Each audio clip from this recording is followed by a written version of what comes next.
Branded ഷൂസുകളുടെയും modern ചെരുപ്പുകളുടെയും വിപുലമായ ശേഖരവുമായി അന്ന സ്പോർട്സ് ആൻഡ് ഷൂസ്. മിതമായ നിരക്കിൽ പാദരക്ഷകളും ബാഗുകളും ലഭിക്കുന്ന ചേലക്കരയുടെ ഏക സ്ഥാപനം Anna sports and shoes, opposite Canara bank, main road, Chelakkara.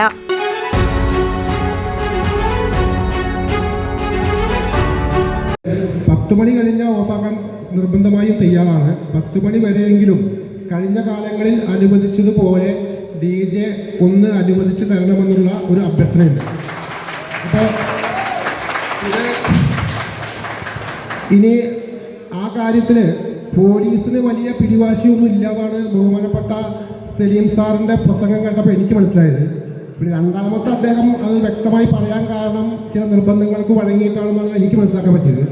പക്ഷേ എന്തായാലും ആ കാര്യത്തിൽ ഒന്ന് പോലീസിന് വലിയ പിടിവാശിയൊന്നും ഇല്ലാത്ത സ്ഥിതിക്ക് ദയവ് ചെയ്തൊന്ന് കണ്ണടച്ച് തരണമെന്നാണ് വിനീതപൂർവ്വം അഭ്യർത്ഥിക്കാറുള്ളത്. പിന്നെ ഈ കാര്യത്തിൽ ഇനിയിപ്പോൾ DJ കർശനമായും നിരോധിക്കും എന്നാണ് തീരുമാനമെങ്കിൽ ഒരു കമ്മിറ്റികളും DJ കൊണ്ടുവരുന്നില്ല എന്ന കാര്യത്തിൽ ഒരു ഉറപ്പ് വരുത്തണം. കാരണം ഇവിടെ 2020 കൊറോണ സമയത്ത് നേർച്ചകളൊന്നും ജാറത്തിലേക്ക് കൊണ്ടുവരേണ്ടതില്ല എന്നൊരു തീരുമാനമെടുത്തു. ആ തീരുമാനം ഞങ്ങളൊക്കെ പാലിച്ചു. പക്ഷേ ഇവിടെ മിടുക്കന്മാരായി 2-3 നേർച്ച കമ്മിറ്റിക്കാർ സുഖമായി നേർച്ച കൊണ്ടുപോയി. അപ്പോൾ പലർക്കും പല നിയമം എന്ന രീതിയിൽ കാര്യങ്ങൾ മുന്നോട്ട് പോകരുത്. തീരുമാനം എടുക്കുകയാണെങ്കിൽ അത് എല്ലാ കമ്മിറ്റികൾക്കും ഒരേപോലെ ബാധകമാക്കുന്നതിന് ആവശ്യമായ നടപടിക്രമങ്ങൾ ഉണ്ടാകും. അപ്പോൾ ഈ DJയുടെ കാര്യത്തിൽ ഒരു പുനഃപരിശോധന നടത്താൻ കഴിയുമെങ്കിൽ നടത്താം. കാരണം ഇവിടെ മാത്രമല്ല, എല്ലാ ഉത്സവങ്ങൾക്കും ഇപ്പോൾ DJ ഉണ്ട്. അപ്പോൾ ഈ കാളിയറോട് ഒരു 10 മണി വരെ കഴിഞ്ഞ കാലങ്ങളിലൊക്കെ വളരെ ഭംഗിയായി മുന്നോട്ട് പോയിട്ടുണ്ട്. നേരത്തെ അസിക്ക് സൂചിപ്പിച്ച കാര്യം ശരിയാണ്. ഒരുപാട് മറ്റേ ലൈറ്റുകളും മറ്റും വെച്ച് ജനങ്ങൾക്കൊരു അലസരപ്പെടുത്തുന്ന രീതിയിൽ വരുന്നുണ്ട്. പക്ഷേ ഒരു ക്രമീകരണം വരുത്തി ഗവൺമെൻറ് അനുവദിച്ച സൗണ്ട് എന്ന് പറഞ്ഞാൽ ആകെ 4 ബോക്സാണ്. ഈ 4 ബോക്സ് വെച്ച് കഴിഞ്ഞാൽ അത് DJ ആവില്ല. അപ്പോൾ 4 ബോക്സ് വെച്ചിട്ട് വരുന്നതാണോ നല്ലത്? ഒരു മാന്യമായ സൗണ്ട് വെച്ച് DJ വരുന്നതിന് ആവശ്യമായ ഒരു അനുവാദം കമ്മിറ്റിയുടെ ഭാഗത്ത് നിന്ന് തരണമെന്നാണ് സ്നേഹപൂർവ്വം അഭ്യർത്ഥിക്കുന്നത്. പറയാനുള്ളത് നമ്മുടെ ഈ നേർച്ച ഡേറ്റ് തീരുമാനിക്കുന്നത് സംബന്ധിച്ചതാണ്. അതായത് ഈ എവിടെയൊക്കെ പരിപാടികൾ നടക്കുന്നോ അവിടെയൊക്കെ സാധാരണ ഒരു കൊല്ലത്തെ നേർച്ച കഴിഞ്ഞാൽ, അല്ലെങ്കിൽ ഒരു പരിപാടി കഴിഞ്ഞാൽ, നേർച്ച ആവട്ടെ എന്ത് വിഷയമാവട്ടെ, അത് കഴിഞ്ഞാൽ അടുത്ത കൊല്ലത്തെ നേർച്ച ഇതിൻ്റെ ഡേറ്റ് തീരുമാനിക്കുന്ന സ്വാഭാവികമായിട്ടും നമ്മളോട് അങ്ങനെയല്ല ഉണ്ടാവാറ്, സെപ്റ്റംബർ മാസങ്ങളാണ്. പക്ഷേ അതിനൊരു ചിന്ത വേണം. എന്താ വെച്ച് കഴിഞ്ഞാൽ നമുക്ക് ഇപ്പോൾ ഈ ഡേറ്റ് ഇപ്പോൾ ഒരു 14 ഡേറ്റിൻ്റെ അപ്പുറത്തെ ദിവസവും ഇപ്പുറത്തെ ദിവസവും ഏറ്റവും വലിയ പരിപാടികൾ നമ്മുടെ ഈ പരിസരങ്ങളിൽ നടക്കുന്ന ഒരു ഡേറ്റാണ്. അപ്പോൾ നമുക്കൊരു പരിപാടി എത്തിയെന്ന് വെച്ച് കഴിഞ്ഞാൽ ചെറിയ തുകയ്ക്ക് ഒരു പരിപാടി നമുക്കന്ന് കിട്ടാനില്ല.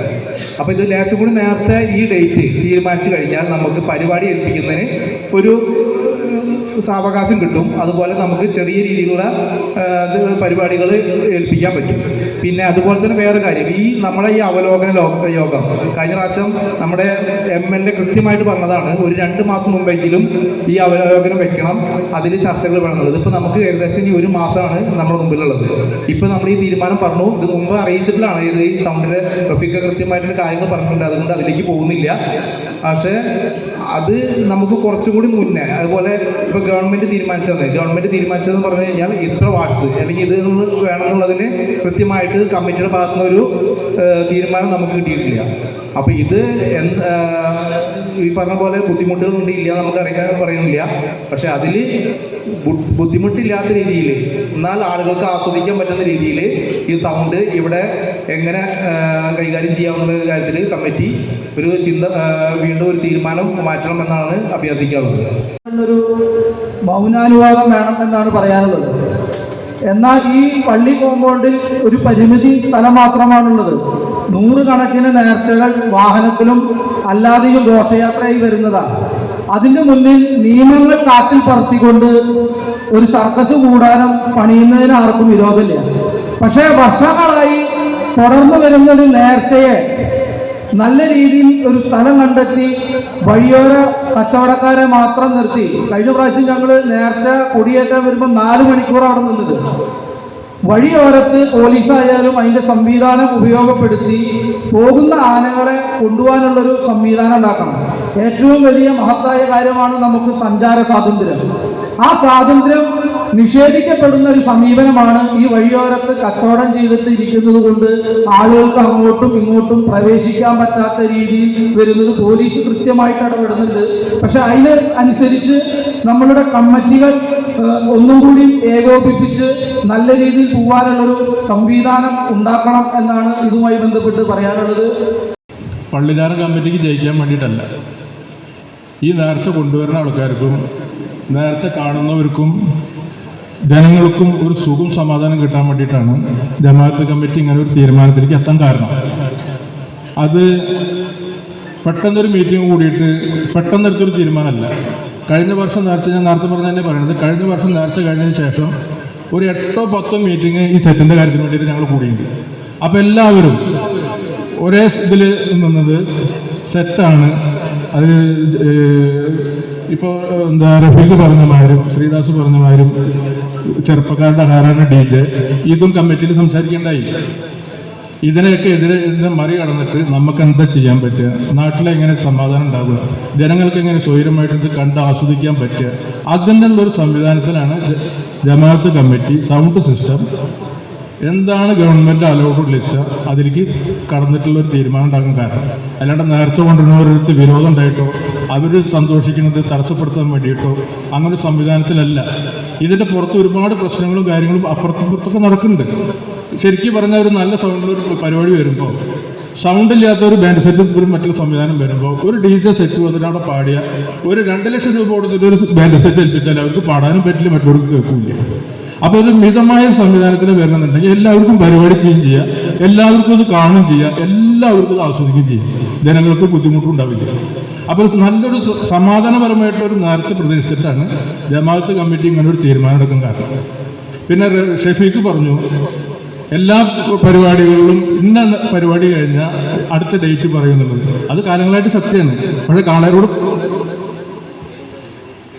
കമ്മിറ്റിയുടെ തീരുമാനം 100% നടത്താൻ വേണ്ടിയിട്ട് തന്നെ ഞങ്ങളിത് കൂട്ടിയിറക്കണം. ഒരാൾക്ക് വേണ്ടിയിട്ട് ഇപ്പോൾ റഫീഖ് പറയുന്നത് ഒരാൾക്ക് അങ്ങനെ ചെയ്യും, ഒരാൾക്ക് അങ്ങനെ ചെയ്യും, അങ്ങനെ സംവിധാനമില്ല. ജമാഅത്ത് കമ്മിറ്റി ഇവിടെ തീരുമാനിച്ച കാര്യങ്ങൾ അതെല്ലാവർക്കും ഒരേമാതിരിയാണ്. ഇവിടെ വരുന്ന നേർച്ച കമ്മിറ്റിക്കാരെല്ലാവരും ജമാഅത്ത് കമ്മിറ്റിക്ക് തുല്യരാണ്. മറിച്ച് ഒരു വലിയ നേർച്ച കൊണ്ടുവരുന്നവർക്ക് വേറൊരു ആദരവ്, ചെറുത് കൊണ്ടുവരുന്നവർക്ക് വേറൊരു ആദരവ്, അങ്ങനെ സംവിധാനമൊന്നും ഇവിടെ ഇല്ല. ഇവിടെ നേരെ ആവാനും നന്നാവാനും നാട്ടിൽ സമാധാനം ഉണ്ടാകാൻ വേണ്ടിയിട്ട് നമ്മൾ ഇതിങ്ങനെ കണക്കൂട്ടുന്നത്. അത് കുറഞ്ഞ രീതിയിൽ വരികയാണെന്നുണ്ടെങ്കിൽ ഇപ്പോൾ എല്ലാവരോടും സംസാരിച്ചിട്ട് അത് വലിയ കുഴപ്പമില്ലാത്ത രീതിയിൽ നമ്മുടെ നാട്ടിൽ നിന്ന് പുറപ്പെട്ട് ഇവിടെ വരുന്നവരൊരു മിതമായ സംവിധാനത്തിലേക്ക് വരച്ച് നമുക്കൊരു അഡ്ജസ്റ്റ്മെൻറ്റിൽ പണ്ടത്തെ കാലത്ത് പോലെ ഇത് കാണാനും ആസ്വദിക്കാനൊക്കെ ഉള്ളൊരു അവസരം ഉണ്ടാവും. മറ്റത് എവിടെ നിൽക്കാൻ പറ്റാണ്ടാകുമ്പോൾ എന്ത് ചെയ്യുക? അപ്പോൾ ഇതാണ് ജമാഅത്ത് കമ്മിറ്റി സൗണ്ടിൻ്റെ പേരിൽ ഇങ്ങനെ എടുക്കാനുള്ള കാരണം. പിന്നെ കഴിഞ്ഞ വർഷം 2-3 കമ്മിറ്റികളുടെ പേരിൽ കേസും കാര്യങ്ങളും ഉണ്ടായി. ജമാഅത്ത് കമ്മിറ്റിക്ക് അതൊന്നും യാതൊരു കാരണവശാലും ഒഴിഞ്ഞു മാറാൻ പറ്റില്ല. അതായത് ഇപ്പോൾ പ്ലാക്കോട് യുവജന കമ്മിറ്റി നേരത്തെ എടുത്തുകയാണെങ്കിൽ പ്ലാക്കോട് യുവജന കമ്മിറ്റിയുടെ പേരിലല്ല കേസ് ഉണ്ടാവുക. അവരുടെ പേരിൽ കേസ് എടുത്തു കഴിഞ്ഞാലും കാളയരോട് പള്ളികാരത്തിലേക്കാണ് നേർച്ച കൊണ്ടുള്ളത്.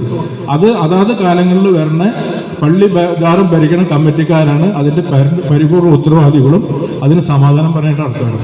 അപ്പോൾ തുടർന്ന് കേസുകൾ അങ്ങനെ കൂടി വരുമ്പോൾ നമുക്ക് എവിടേക്കും പോകാൻ പറ്റില്ല. അപ്പോൾ നമ്മൾ ഭരിക്കുന്നവർക്ക് എല്ലാം എവിടേക്കെങ്കിലും പോകണം, നേർച്ച കൊണ്ടുവന്നവർക്ക് എവിടേക്കെങ്കിലുമൊക്കെ പോകണം, കാര്യങ്ങൾ നടക്കണ്ടേ. അപ്പോൾ എല്ലാവരുടെയും സംരക്ഷണത്തിനും സുരക്ഷയ്ക്കും വേണ്ടിയിട്ടാണ് കമ്മിറ്റി ഇങ്ങനൊരു തീരുമാനം എടുക്കും. കാരണം നിങ്ങളെല്ലാവരും അതിൽ സഹകരിക്കണം. അതായത് സാധാരണ പൂരങ്ങൾ മറ്റുള്ള ഇതൊക്കെയാണെന്നുണ്ടെങ്കിൽ കറക്റ്റ് ഡേറ്റ് ടു ഡേറ്റാണ്, അതാത് ഡേറ്റിൽ കൃത്യമായിട്ട് നടക്കും. ഇപ്പോൾ ചേലക്കര പള്ളി പേരുതാണെങ്കിൽ അവർ കാലങ്ങളായിട്ട് അങ്ങനെ 2-3 നാല് അതിൽ ആരും ചോദ്യം ചെയ്യുന്ന കാര്യങ്ങളൊന്നുമില്ല. പക്ഷേ നമ്മളിവിടെ ഒരു കാര്യം ചെയ്യുമ്പോൾ കുംഭമാസം നോക്കണം, അറബ് മാസം നോക്കണം, ഇംഗ്ലീഷ് മാസം നോക്കണം, വേറെ എവിടെയെങ്കിലും പരിപാടികളുണ്ടോ നോക്കണം, കമ്മിറ്റിക്കാർക്ക് സൗകര്യപ്രദമായ ഒരു ഡേറ്റ് കാണണം, നോമ്പ് വരുന്നുണ്ടോ നോക്കണം. അപ്പോൾ എല്ലാം കൂടിയിട്ട് വന്നിട്ട് വട്ടത്തിരിഞ്ഞ് വരുമ്പോൾ ഞങ്ങൾ ആദ്യം കണ്ട ഡേറ്റ് ശിവരാത്രി അന്ന് നടന്നു. ശിവരാത്രിക്ക് നമുക്ക് നിറച്ച് വയ്ക്കാൻ പറ്റും, നമ്മൾ മാറ്റി കൊടുത്തു. വേറൊരു ദിവസം നമ്മൾ കണ്ടു. അപ്പോൾ ഈ നേർച്ചയുടെ കാര്യത്തിൽ കുംഭം മാസം 14 ഉള്ളിൽ അറബ് 10 ഇത് പെടുന്നൊരു ഡേറ്റിലാണ് കാലങ്ങളായിട്ട് നേർച്ച വരുന്നത്. ആ ഒരു ഡേറ്റും കണക്കൂട്ടിയിട്ട് ഈ മാസങ്ങളൊക്കെ വരുമ്പോഴാണ് ഈ നേർച്ച നമ്മൾ ഫിക്സ് ചെയ്യാറ്.